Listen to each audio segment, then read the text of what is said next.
So for this video, I will be doing a book review for one of my all-time favorite Stephen King books. This is in fact my third favorite Stephen King book of all time and probably my favorite collection that King has ever released. And you guys probably know what it is. It's Different Seasons, obviously by Stephen King. And this is actually our January pick for the Stephen King Book Club. I'll link that video down below if you want to figure out what the next books are. Hint, February will be From a Buick 8. But for January, we did Different Seasons, and I'm happy to say that most, if not everybody, enjoyed this collection, or at least one of the stories in the collection. Like I mentioned, this is my all-time favorite Stephen King collection. Like, you know, there's Night Shift, which is probably my favorite short story collection King's ever done. And then there's also If It Bleeds and Just After Sunset and Full Dark No Stars. Like I typically love his short story novella collections, but this one is just top tier. Like it's so good. And it has 4 just amazing novellas. 3 of them, or maybe 4 of them, I would probably put in my top 10 Stephen King novellas of all time. If you've seen my older Stephen King content, you probably know that I'm not really the biggest fan of Stephen King's longer books. A lot of those I do think are overrated and just too wordy. I honestly think he's at his best when he writes either short novels or novellas. Like he's just an incredible novella writer.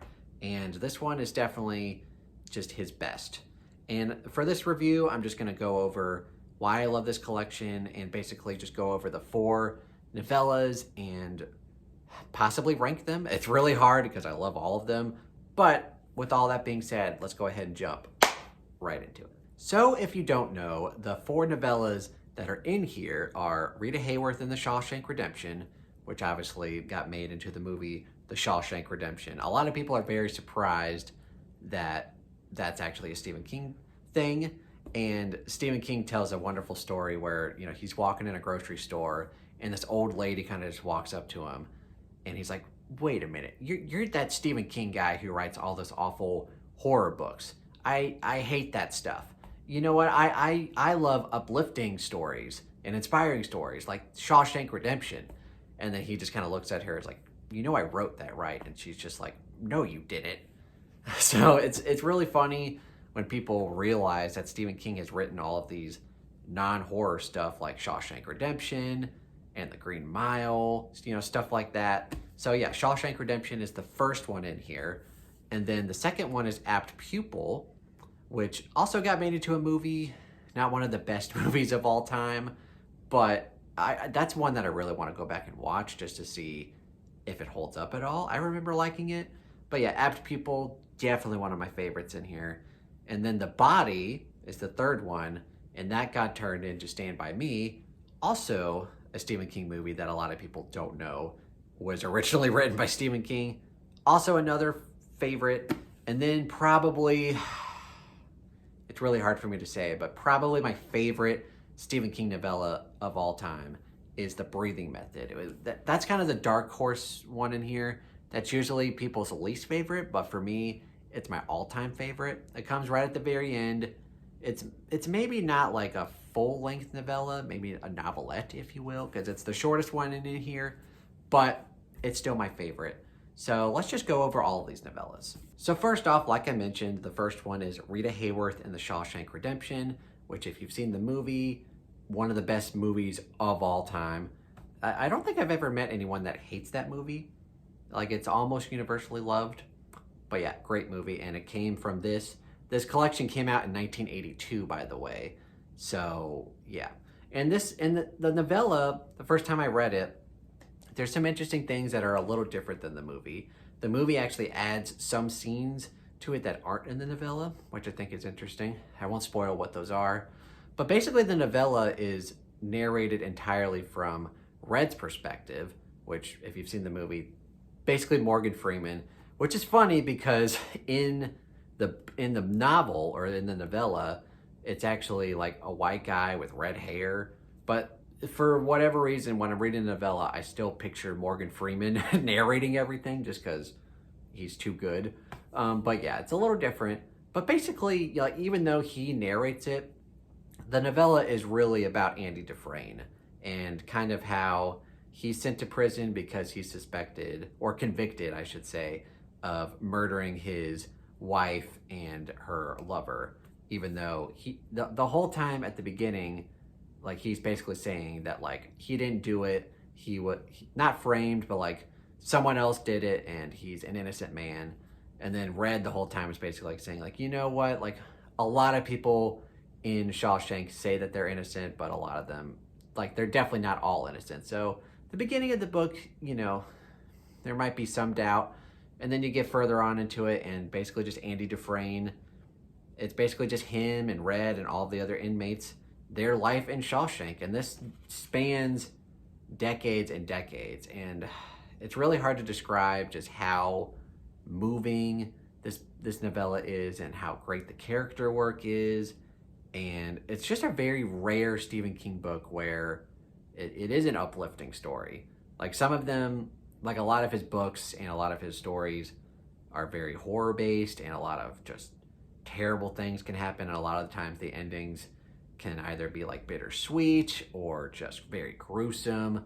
But this one, it's just an outlier in Stephen King's bibliography, and it's just one of the best stories ever told. I would definitely put it in my top 10 Stephen King novellas of all time. Excellent. Obviously, I give it 5 stars.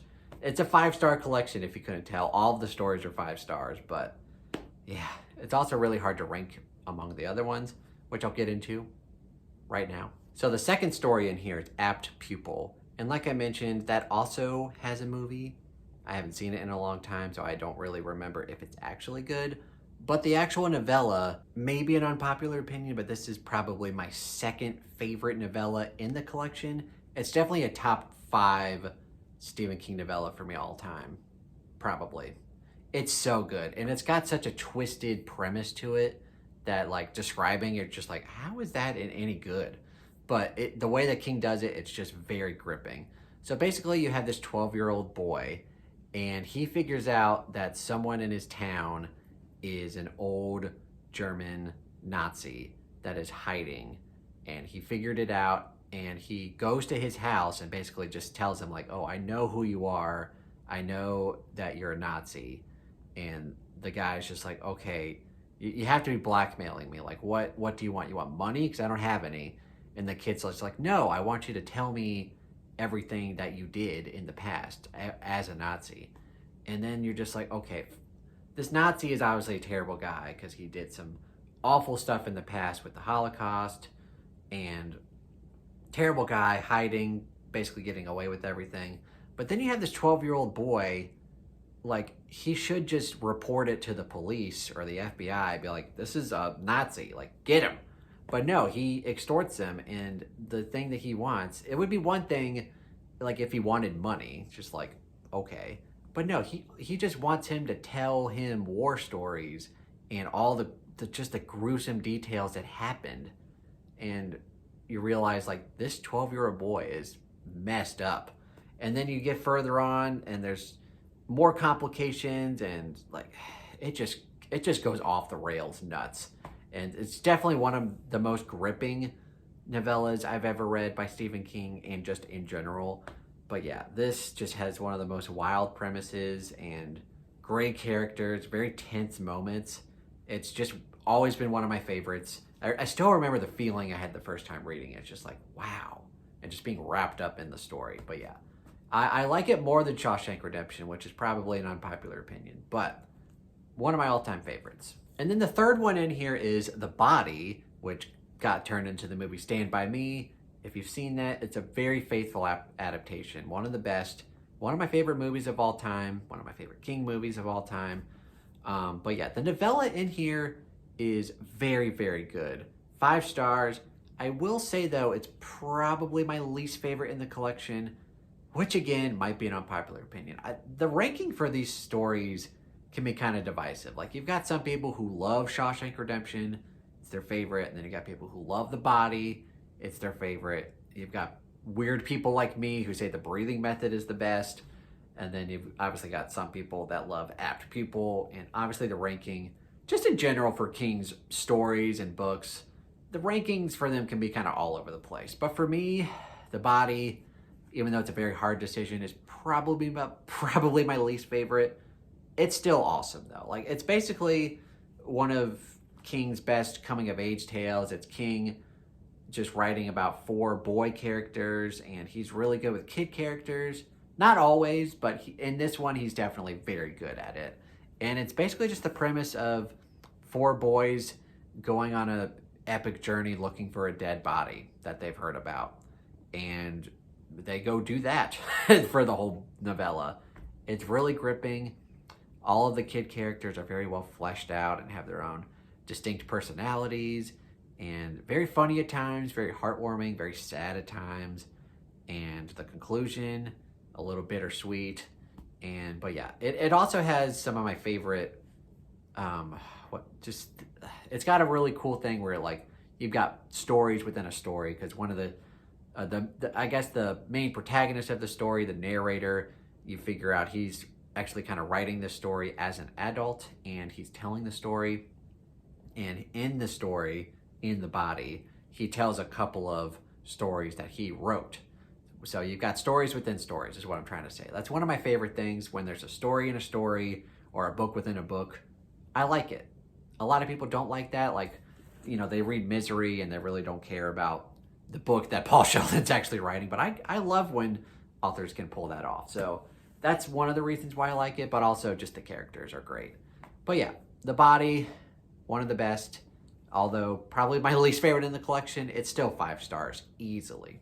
And then we get to possibly my all-time favorite Stephen King novella, The Breathing Method, which for me is the dark horse of this collection. A lot of people would probably put it at the bottom. It's the only one in this collection that does not have an adaptation, which is probably fine. Like, it doesn't need one.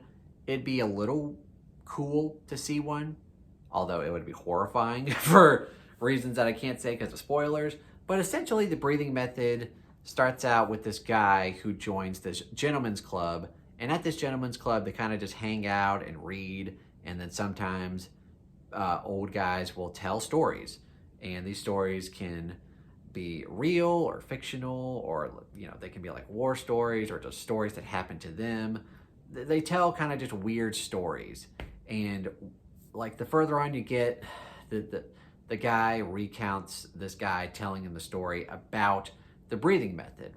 And the guy telling the story is a doctor in, I think probably maybe like the 30s or the 20s or whatever. And at the time, he's seeing this young woman who is unmarried and she's pregnant, which at that time is like unseemly, just like, just crazy. They're like, what are you doing? But basically, he's got this thing where, like, a lot of doctors think he's nuts because he's just talking about this weird breathing method that he tries to impose on his patients, his pregnant patients. But a lot of them either don't want to do it, or like they try to do it and it doesn't work. But this woman, he thinks is like the perfect candidate. Like, when she gives birth, like, she's gonna actually be able to do the breathing method, and it's supposed to make the birthing process easier. And like, you get to the end of this novella, something tragic happens, and it's just one of those scenes where it's just like, once I read it, I'm never going to be able to forget it. I'm obviously not going to spoil it, but it's just one of those things that's like seared into my mind of like, holy crap. But yeah, it's one of the wildest things I've ever read by Stephen King. And yeah, it's either my first or second favorite Stephen King novella. I always flip back and forth because Life of Chuck, which is in If It Bleeds, which is one of his newer collections, definitely one of my favorites. That one is also super good. But The Breathing Method, I think probably is a safe bet, just because it's just so unforgettable. It's wild. And again, story within a story. I can't help myself. I love it. So yeah, those are the 4 novellas in different seasons, and they all get 5 stars. So obviously the collection itself gets 3 stars. No, I'm just kidding. It's a 5-star collection. My 3rd favorite Stephen King book of all time. All right, so that is my book review for different seasons, which again, we read for the Stephen King Book Club in January, run by me and Ian the Reader from Ian the Reader. But yeah, next month we're going to be doing, I think I have the book with me. Yeah, might as well get it out.